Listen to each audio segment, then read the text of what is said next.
It's Monday, the 2nd of December in the Vendée Globe, and the news is dominated by the approaching low pressure system, which could bring extreme winds and some huge seas, which the skippers are going to have to contend with.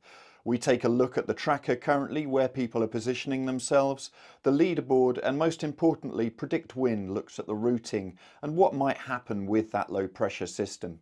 Also, we've got an update from Giancarlo Pedote out on the water, and Decafari talks with Alan Roura.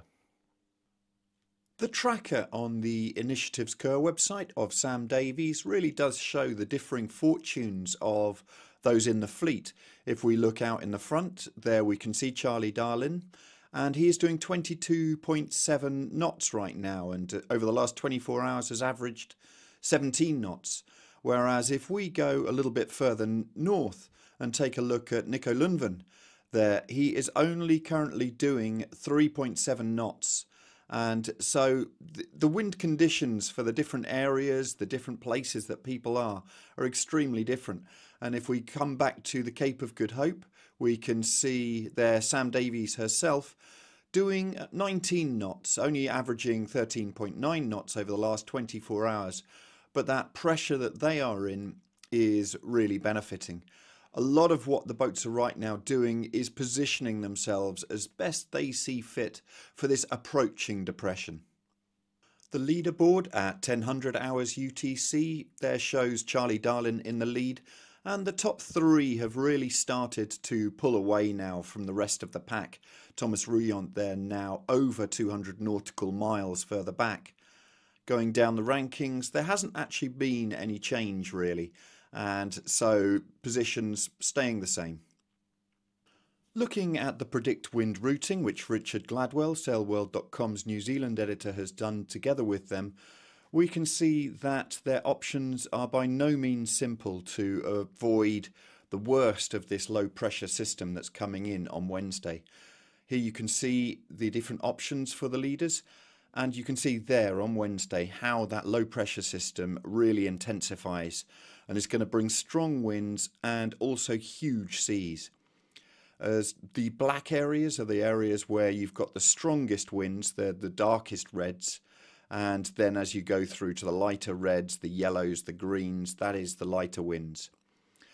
There you can see most of the options go close to that ice boundary before ending up at the finish of our routing waypoint, which is just off Cape Lewin, the southwestern tip of Australia. So guys, right now we are here in front of the low pressure, and this is the scenario.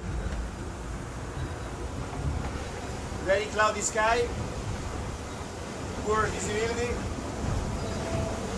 The sea state is quite nice, and the boat is very, very fast.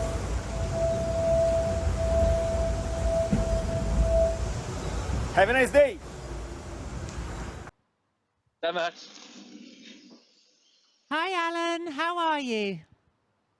I'm good, and you?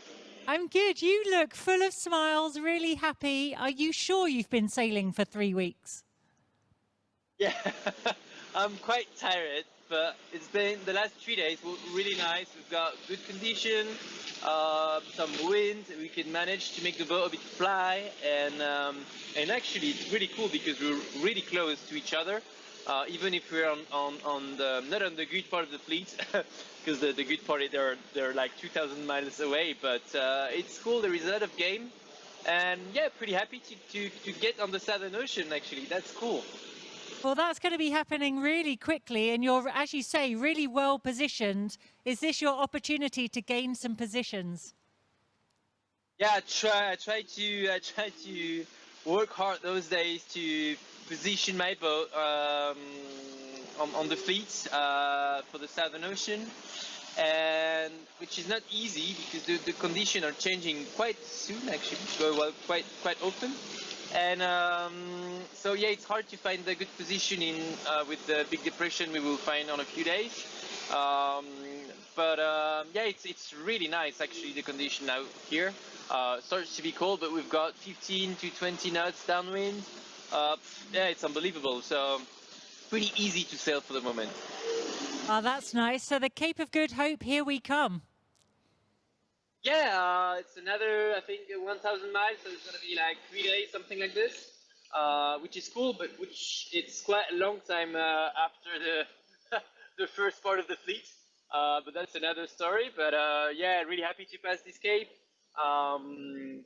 It's I've been there inland. That was in 2017, I think. With my wife, we've been there on Cape of Good Hope, and I have some really nice remember. So it's nice to pass here a few years after again, and I'm really happy. Well, that's good. And I was going to say, are you enjoying the race? But I can see clearly you're loving it. Yeah, I love it. It's there is some days really hard because you know that they're fast in front, and it will be really hard to catch up. And at one point, it's everything is possible on that race. So I'm pushing my boat. I try to sail properly, make some good strategy, and enjoy it. And I really enjoy it for the moment. I'm having some good friends around. Giancarlo is pushing me up to be faster too. Isabel is not far now, and yeah, I think it's pretty cool. We will be a bit of a fleet to get off of that group and to try to catch the others. So it's pretty fun. It's a race on the race. Thank you for watching today. We will keep you posted as things unfold. Do subscribe to our channel via the button down here and take a look at sailworld.com and yachtsandyachting.com for all the latest news in the world of sailing.